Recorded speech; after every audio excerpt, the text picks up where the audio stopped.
I joined this class because I am a millennial activist, an activist for animal rights and for all social justice issues, an advocate for saving our planet and for optimal public health incentives.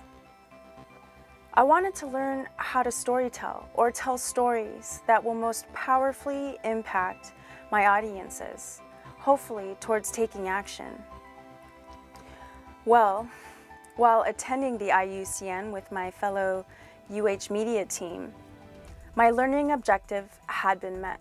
Many high-level conservation experts were expressing a common theme throughout, and this was that we must impact and tell stories that touch people's hearts and move their emotions. Jane Goodall was one of the most revered speakers at the IUCN.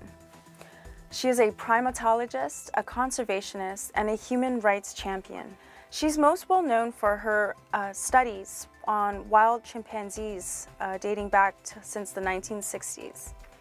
Her wildlife research continues on till today, and she is the founder of the Jane Goodall Institute and the Roots and Shoots program, which is growing tremendously throughout the world. Jane Goodall was one of these experts who expressed that specific and essential element of storytelling directly to me in response to a question I got to ask her directly.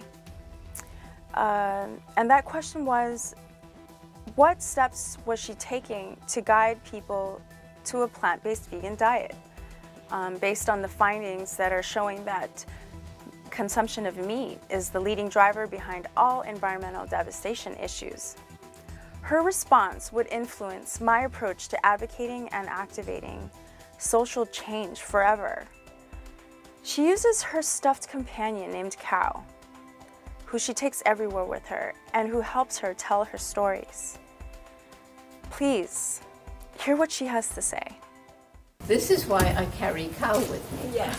Cow was given to me in Wisconsin, the dairy state, and I was going to give her away. And then I thought, no, Cow is going to help me. It's a big danger where people become very aggressive and they challenge people about their diet and they say, you're a bad person because you're eating meat, something like that. Well, that's no good. If you start doing that, nobody's going to listen. So what I do is I say, well, okay, let's for the moment set aside the tremendous cruelty and suffering. And if you've seen inside one of these intensive farms, it is horrific.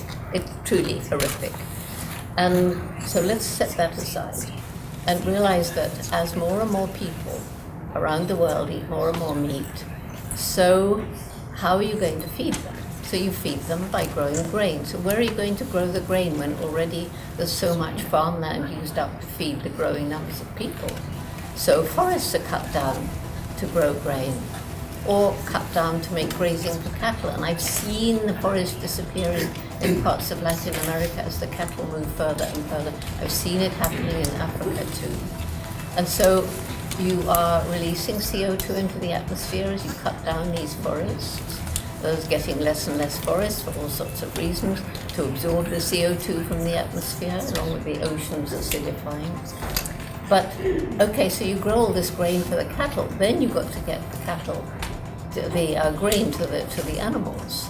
And so that means a lot of fossil fuels, more CO2 into the atmosphere. Then you've got to get the meat, or the animals to the abattoir, and the meat to the table. So you're using all this fossil fuel. But in addition to that, all these billions of animals are producing methane gas, particularly cows. So cow helps me with this because I say food in, gas out. And, so you bring in a bit of humor, and that methane gas is a more potent greenhouse gas than CO2.